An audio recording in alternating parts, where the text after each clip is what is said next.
to Mrs. Riley's maths videos with Yoda, and today I'm going to talk through about corresponding angles and alternate angles. I'm just going to remind you about those, and then what we're going to do is we're going to look at the exercise 10.4 on page 238 of Texts and Tests 1 and see whether we can talk through some examples, and hopefully by the end of that you'll have a good understanding of what alternate angles and corresponding angles are.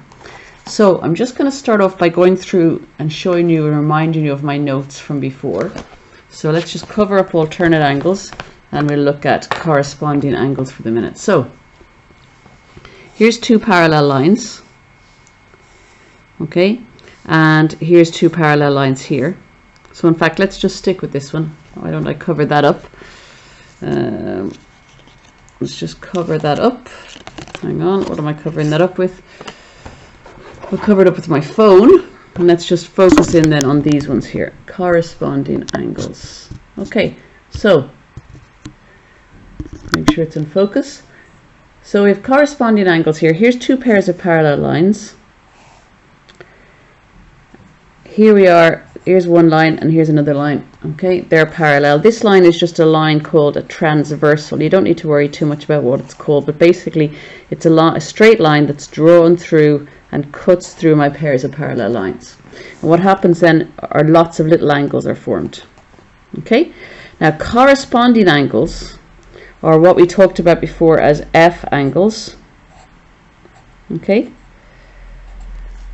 and I've just drawn a little F there. You can see the F that I drew up here before. These two angles are equal to each other, and the two blue angles are equal to each other. So corresponding angles are basically angles that are sitting on the same part of the shelf above each other. So imagine this is a shelf and this is a shelf. These two angles are sitting on top of the shelf on the right, and they equal each other. These two angles are sitting on top of the shelf on the left, and they equal each other.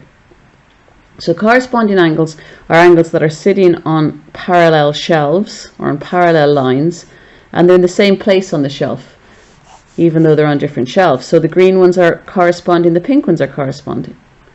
Now the blue ones are also corresponding because they're underneath the shelf. They're in the same position underneath the two different shelves, and the kind of yellowy colored ones are also in the same position underneath the two shelves. So these two are corresponding. These two correspond to each other. These two correspond to each other. And these two correspond to each other. So this is 112, that means that's 112. If this is 68, that's 68. If this is 68, that's 68. If that's 112, that's 112. That's what corresponding angles are. So let's look at the example in your textbook.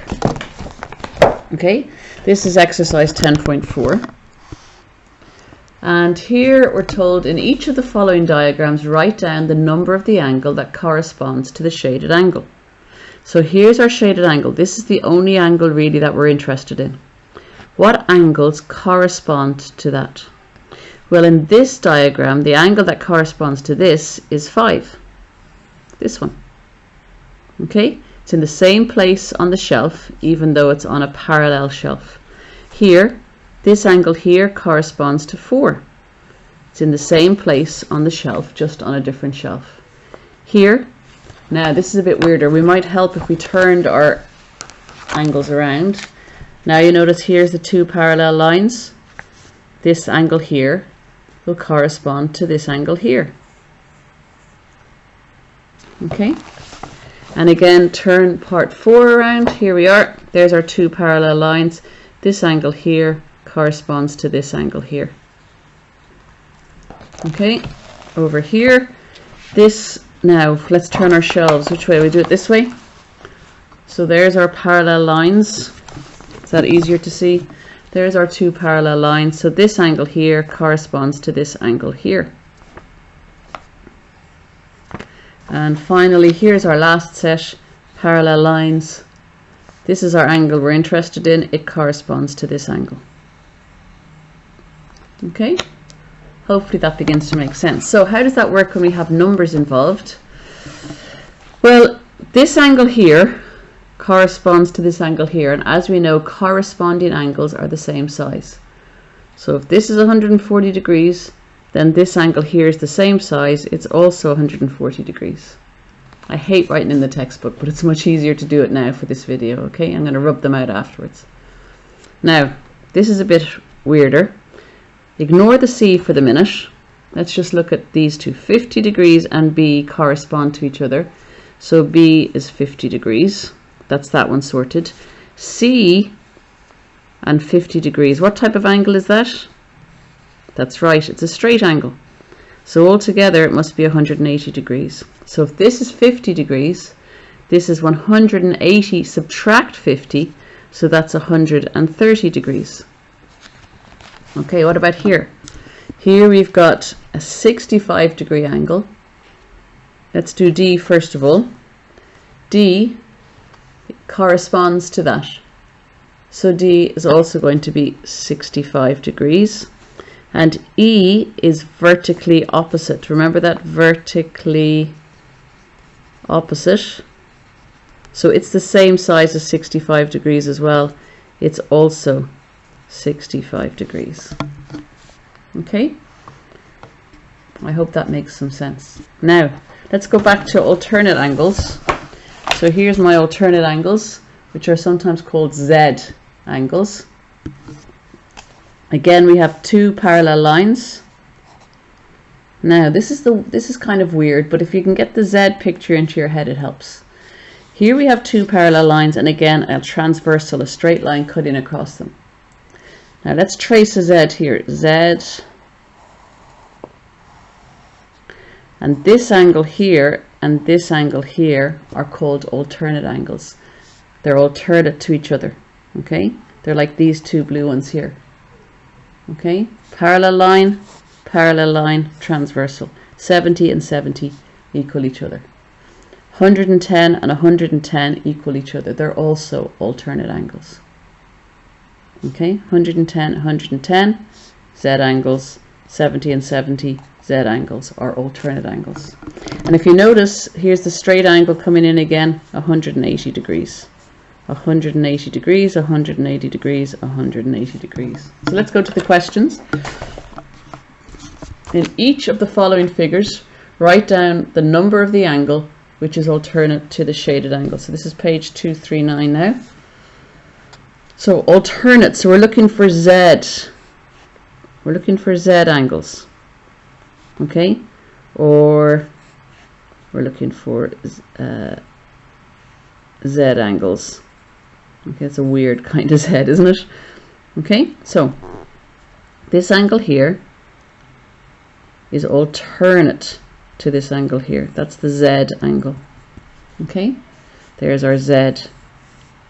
Now here's our Z. It's a bit of a weirder shape, but there it is.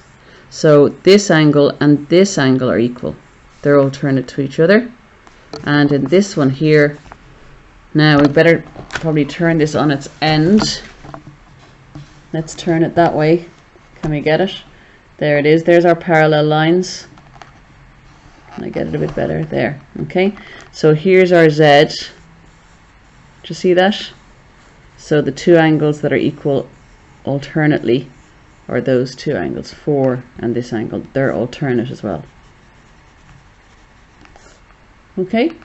I hope that helps. Let's just quickly look at question 4, seeing as it's here. L and M are parallel lines. Name 4 pairs of vertically opposite angles. So vertically opposite, that one and that one, 1 and 3. That one and that one, 7 and 6. That one and that one, 2 and 4. And that one, 5 and 8. Remember, vertically opposite angles are the ones like that. They're X angles. Corresponding angles are the F angles. So the F angles are going to be 1 and 7. And then you're going to have 4 and 8. And then you're going to have 2 and 5. And finally you're going to have 3 and 6. They're all corresponding to each other. And 2 pairs of alternate angles.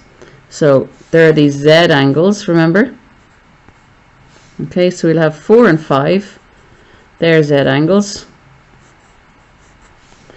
And 3 and 7 are Z angles or alternate angles. Okay, I hope this helps. Send me a message if you're not sure. Thank you. Bye-bye.